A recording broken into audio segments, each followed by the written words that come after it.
now at 6 is another teacher strike brewing in Oregon. We know things are strapped, but we believe that they could reprioritize how we do spend money. The latest to avert a walkout in the state's second largest school district.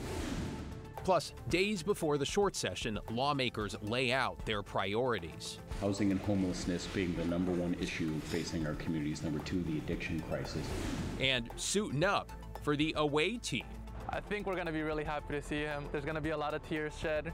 We're live at Moda as Damian Lillard makes his return.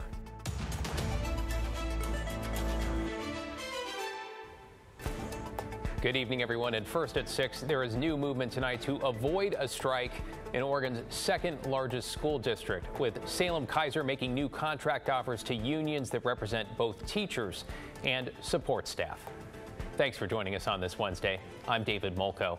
Both sides have been negotiating for months in a district that is already suffering from financial turmoil. Thomas Schultz has been watching this very closely and joins us in the newsroom with the latest. Thomas?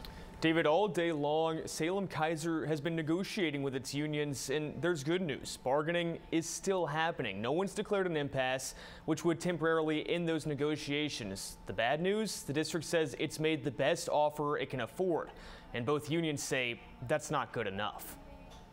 There's still conversations to be had. There's still work to be done. For the past 9 months, the SalemKaiser School District has bargained with teachers, counselors, custodians, and more. A workforce which makes up almost the entire district staff. Marathon bargaining sessions have been common as all sides try to avoid strikes.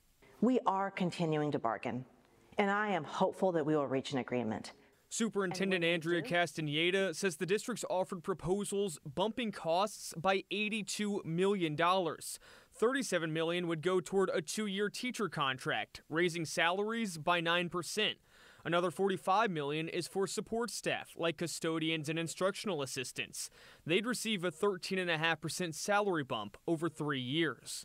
And we can think of no better use than putting that money in the pockets of our hard-working staff. Both unions say they might agree to the wage hikes, though there's still other issues unresolved.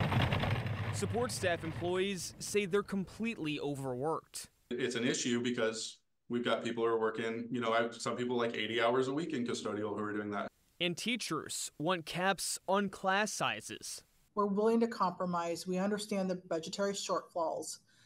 But this is something that we have got to get into our contract. Though the district says it's running out of money.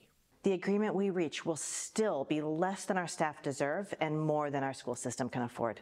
For months, Castaneda has said SalemKaiser needs to cut costs. In November, district leaders recommended $30 million in budget cuts. And on Tuesday, Castaneda says the district will have to lay off at least 5% of its employees, cutting hundreds of jobs, as union leaders say the district is already lacking staff. We have been understaffed since the pandemic. And union leaders say there's other school agencies that should absorb the cuts. We know things are strapped, but we believe that they could reprioritize how we do spend money and where we spend money. Though Castaneda already froze pay for 63 administrators and slashed her own salary by $30,000. Now she's calling on the state for more funding, something Portland Public School Board members did too, after a November teacher strike. Oregon's funding formula is collapsing under the weight of the real costs of paying our staff what they deserve and providing the schools our students and community needs. And while union leaders agree the state needs to do more, they're focused on the immediate future and say Wednesday's negotiations could be the difference between a deal and a strike. Though, for now, we're on the fence. And teachers on the fence is a really scary thought for thousands of families, and this comes after Portland students lost 11 days of school from a month-long teacher strike in November. And while teachers aren't ruling out declaring an impasse, they say they're still trying to set more bargaining dates. David? Yeah, and I know you'll be staying on top of the details. Thank you, Thomas. In tonight's headlines, Oregon's short session starts in Salem on Monday, and lawmakers are laying out their priorities. The session is only 35 days long. Both sides are looking to tackle changes to Measure 110. A legislative committee introduced a bill that would recriminalize drug possession and ban public drug use and offer treatment in lieu of jail time. Rural Oregonians, as well as people in Portland that we all know, we are really working on making sure that we have a comprehensive plan that can address this issue urgently. Well, meanwhile, the governor has one primary focus: housing. She wants $500 million for housing projects and for lawmakers to approve changes that would allow cities to move their urban growth boundary. A man who apparently accidentally caught fire in Beaverton City Park yesterday has now died.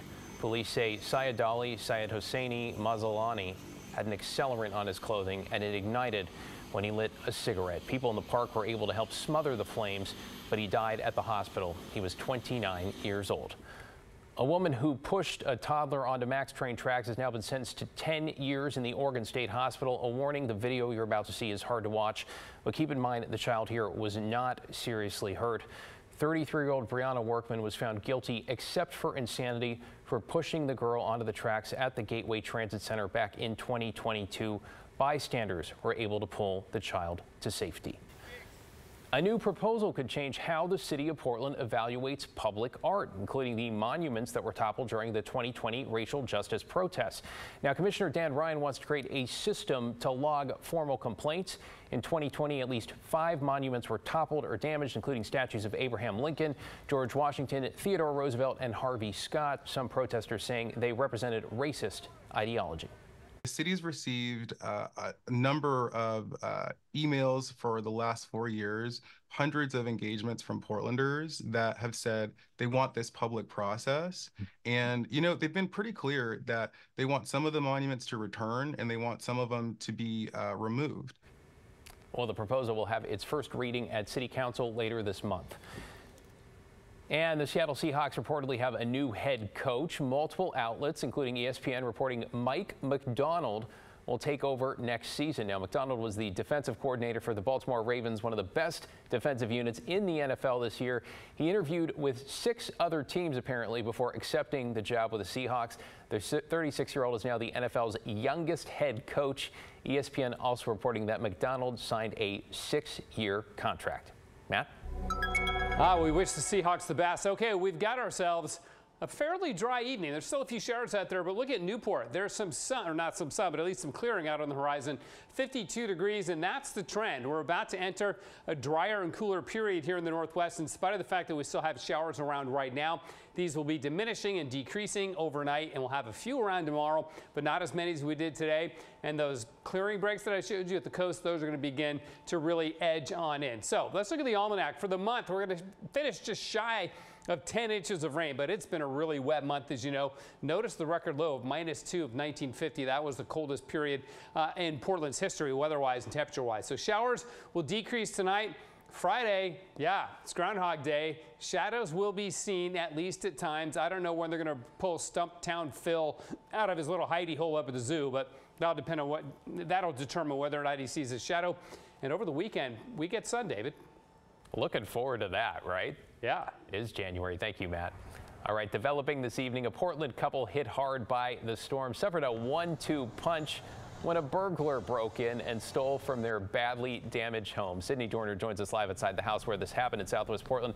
Sydney, apparently they used some simple tech and a little sleuthing to track down that suspect. What do we know? Yes, David, Shuju Wang and Mike Coleman were living in a hotel after trees crushed their West Portland Park home during the snow and ice storm. When returning to pick up items, they realized $15,000 worth of their stuff had vanished. The CO2 machine they bought during the pandemic keeps a log, and it's sensitive enough to recognize the smallest amount of movement. It showed them that someone was in their home. After telling people about the burglary, they found out one of their neighbors had a surveillance camera recording the road. The neighbor pointed out a suspicious truck on the same night that the couple started getting Find My iPhone notifications. Using the surveillance video and the notifications, they tracked the Apple products to an apartment in Tigard. So I just drove over there to see if the pickup truck was there, and lo and behold, he passed me as I pulled in and stopped at his apartment, so I knew the exact apartment. After taking photos and collecting all their evidence, they went to Portland Police. Police got a search warrant and they arrested 50-year-old Jack Kowalski. Suju Wang says she got back her electronics and cello, but is still missing some of her more expensive jewelry. David, back to you. Yeah, Sydney Turner in Southwest Portland. Really interesting story there. Thank you. A Washington law is raising concerns tonight about among some activists, after several bars that cater to LGBTQ plus people were accused of violating rules around lewd conduct. Now, after inspections, the state's Liquor and Control Board and Seattle Police warned 4 bars in Seattle they could be in violation of the law. They say people at those bars did not cover up certain body parts. But some patrons say this reminds them of the police raids that were once a common tactic to frighten people and to shut down safe spaces. But if you go into a bar specifically with signage that says, hey, we've been harassed about our dress code, that is a known queer bar with known queer people who are still fully clothed, they're just wearing a little bit less than normal, you can get a citation. You can get harassed by cops. It's just a little upsetting. While I understand there's a painful history, I am confident that LCB is not and does not target LGBTQ plus establishment and venues and does not specifically target lewd conduct violations. The board says no enforcement action was taken against the bars, though a board member said the law may be outdated. It's currently up for discussion in the legislature. Straight ahead on KGW News, the Portland Diamond Project has yet another location they're looking at for a Major League Baseball team, this one in Beaverton. But if you build it, will they come? It's 164 acres. It would be the biggest development in the history of Major League Baseball. That's going to get the attention of the owners. All right, so what would it take to make that dream a reality? But first, we're hearing from Damian Lillard just before his first game back in Rip City since his big trade to the Bucks. Orlando joining us live from Moda. That's next. And by the way, coming up on the story at 6:30, investigative reporter Evan Watson continuing his reporting on ambulance response times. We'll hear from a paramedic on burnout in the industry and share new data showing the worst days and times to call for help when there's a decent chance an ambulance will not be available. That's coming up at 6:30, only on The Story.